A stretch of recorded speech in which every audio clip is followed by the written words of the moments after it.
All right, it's Sunday night. I kind of started that off a little enthusiastic, whereas it was not a good weekend. I mean, it's complicated. It's a complicated weekend. it's a it's kind of a sad evening. Yeah, it's a pretty sad evening.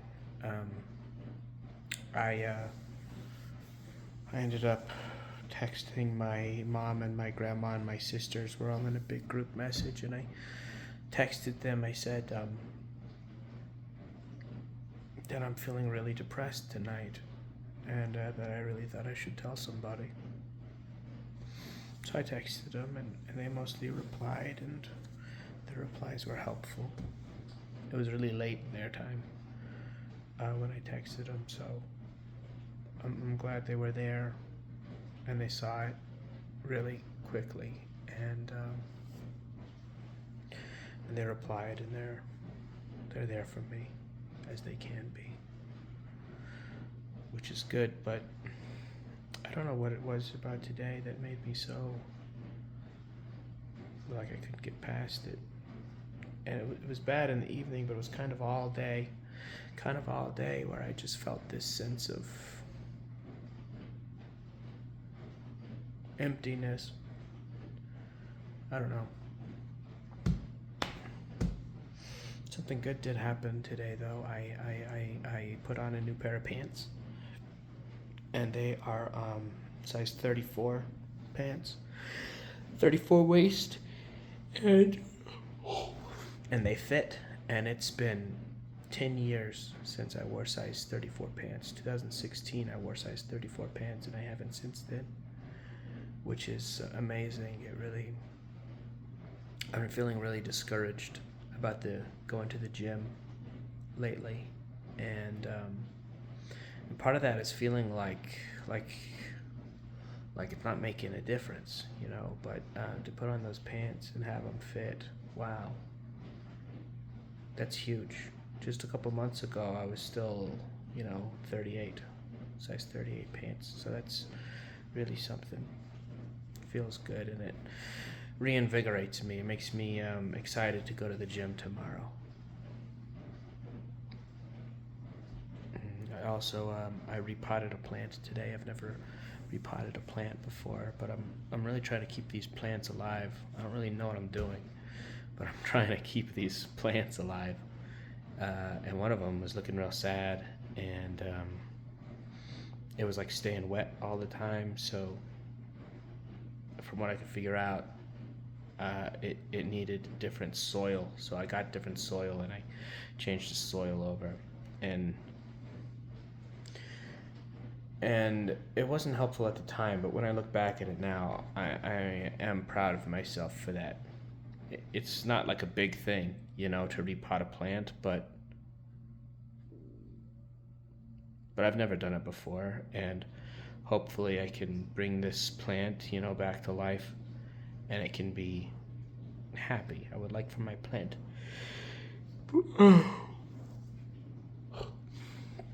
I would like for my plants to be happy, and I want that plant to be happy. So hopefully I made a good decision. I got it some different kind of soil that drains better, and a new pot, and hopefully it'll be happier than it was. That's the goal. I'm looking over at it right now. That's what I'm doing when I'm looking off screen.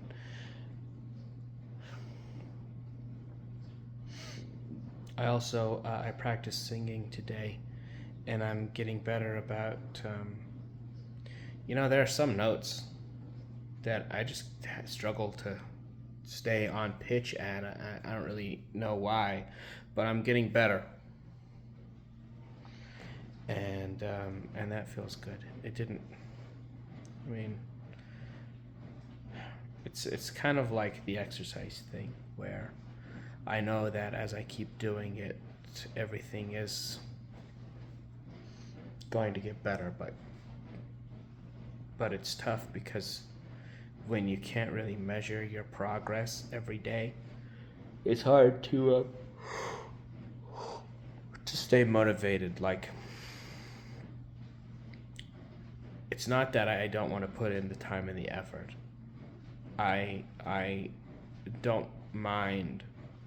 I like practicing singing. I actually kind of like going to the gym now. I've found a workout that works for me.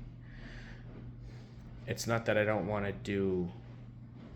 It's not that I want to skip the journey to get to the destination, but it would be nice to like have more mile markers or something, you know? It's hard to trust the plan when you can't see it moving.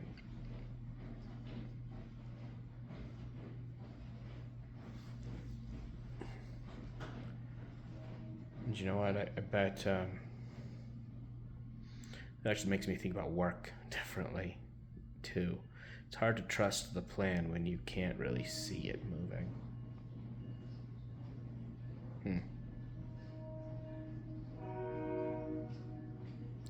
There's a train outside beeping very loudly. I don't know if you can hear it, but it's super loud.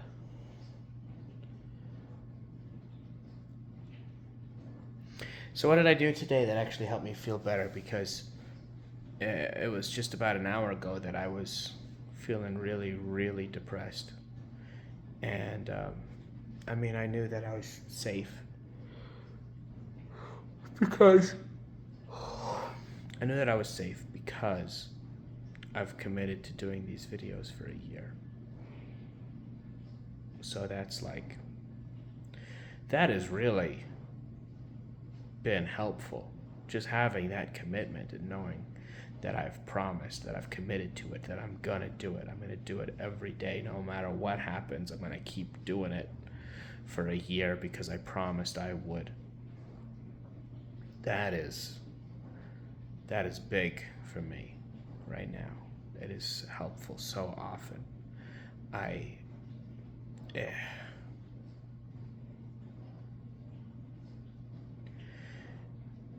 Knowing that I'm not gonna allow myself to spiral downward makes it so much easier to not spiral downward. I can just, as soon as it starts moving, my spirit starts moving downward, starts moving toward the suicidal ideation, I can just block it. I can say, honestly, that doesn't matter because I'm committed to this for the rest of the year. So whatever, doesn't matter. Wow, that's powerful. It's a lot more powerful than I thought it would be, honestly. I've been making use of it a lot. So what did I actually do is I read some more about grief. I haven't read that divorce book in a while. Every time I get it and I decide that like I'm gonna read it, I end up doing something else instead. It could be. Honestly, it could be that I'm dragging my feet. That I don't want to, confront difficult emotions. Or it could be that I just don't want to deal with the divorce more than I have to. Like, most of the time, it's not like a thing that comes up all the time in my life, So most of the time, I mean, it's there. It's always going on in the back of my mind, but most of the time it's not something that I have to actively deal with, that I have to actively be taking part in. And that's really helpful. So it could be that I just don't want to deal with divorce stuff more than I absolutely have to.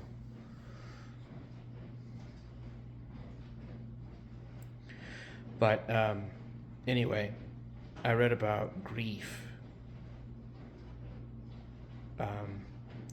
Particularly, I went on Quora, that's Quora.com, and I read some.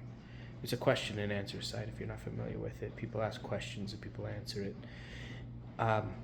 And I found a question about how people process grief or something like that.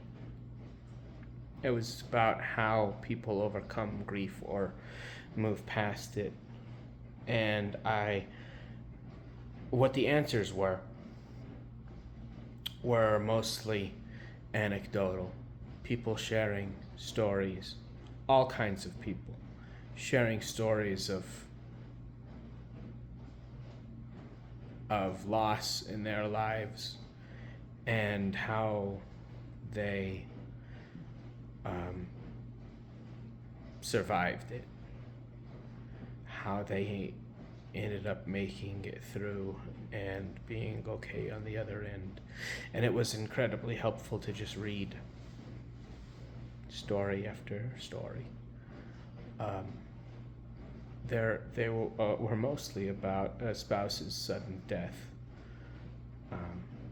which is not the same as this, but this is it's similar in that it is very sudden.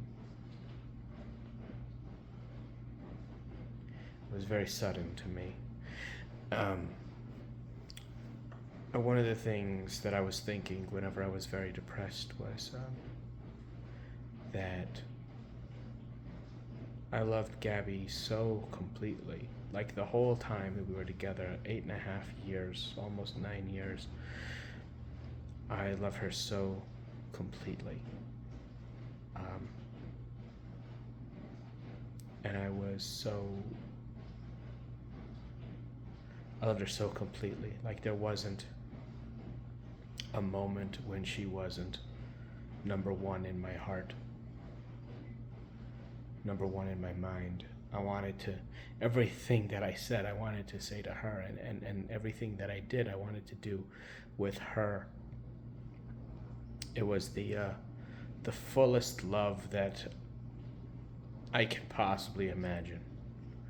And I was so generous, and I don't just mean like give her what she wants. I mean like generous, of spirit. Just, give her what she wants, be there for her. Every kind of generosity that you can think of, I feel like I really maxed it out, and I was so completely supportive, steadfastly supportive. Just anything that I could do to support her.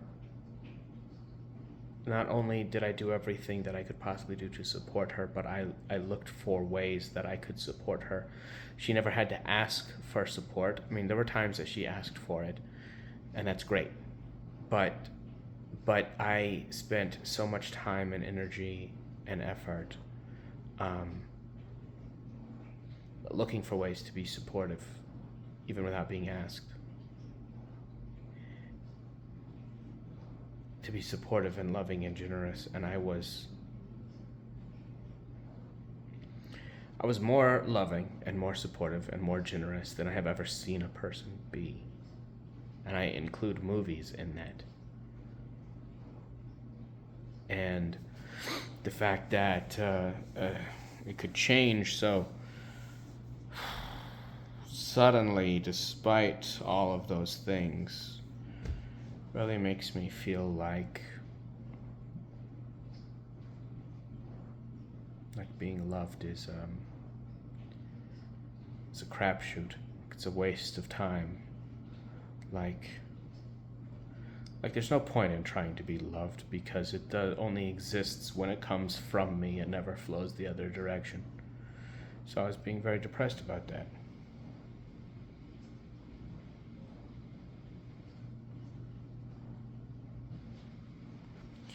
And I read a bunch of people's descriptions of their grief, and like I said, it was mostly about a sudden death of a spouse. But reading a bunch of stories of people overcoming grief was very helpful. And there was one story in particular that I liked very much, and it described grief. It described it like this: whenever you care about someone, whenever you genuinely care about someone, it forms a connection, right? And grief is whenever the connection is still there, but the person you were connecting to is not. Something along those lines. It was a pretty simple description, but the story resonated with me quite a bit. I wish I could remember more of the details, but I remember that feeling like the important part. Grief is the connection is there, but the person on the other end is not.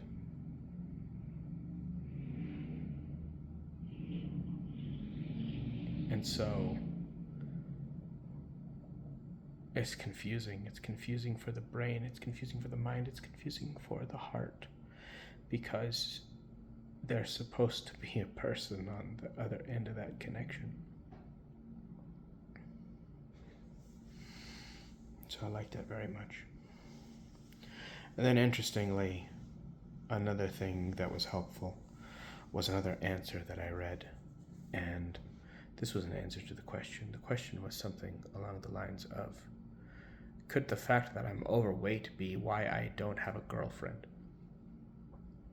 It was answered by a man named Franklin Vo, who is a writer on Quora that I like quite a bit, and he is a known person in the polyamorous community, and he's also a writer. He writes a lot of fiction books and non-fiction books. But he replied, his answers are always very good, and especially his answers about relationships I tend to think are very good. And the question was, could the fact that I am overweight be why I have never had a girlfriend? And his reply was, no. Because, he looked up the person who asked the question, and apparently the person who asked the question said that they are of average height and they weigh 300 pounds, and they're very shy around women, and they avoid talking to women. And what Franklin said was, no, being overweight is not the reason why you don't have a girlfriend. People that weigh 300 pounds, tons of people that weigh 300 pounds have girlfriends. The reason you don't have a girlfriend is because you don't talk to them and you avoid them. You avoid talking to women, and you will never be able to date a woman without talking to her. A woman will never date you without talking to you first. I don't know why that was. He went on to talk about social anxiety, and he connected it to narcissism, which I thought was interesting. And he said that in his opinion, and of course this is not scientific, right? This is not the psychological, American Psychological Association did not approve this. But he said that in his, Franklin Vo said that in his opinion, social anxiety, people with social anxiety and people with narcissism tend to think very similarly, where a narcissist believes that everyone is paying attention to them and everyone is thinking about them because they're so great and everybody loves them. Whereas someone with really bad social anxiety believes that everybody is paying attention to them and everybody is thinking about them because they're so terrible and everybody hates them. And of course, neither of those things is true. Most people, everybody has their own life and their own thing going on, and they are the main character in their own story, right? So no, there's never people are practically never paying as much attention to you or thinking about you as much as you think they are. And I think maybe that's the bit that really helped. It's not like I'm looking to date or anything, though I am looking for hope on that front. And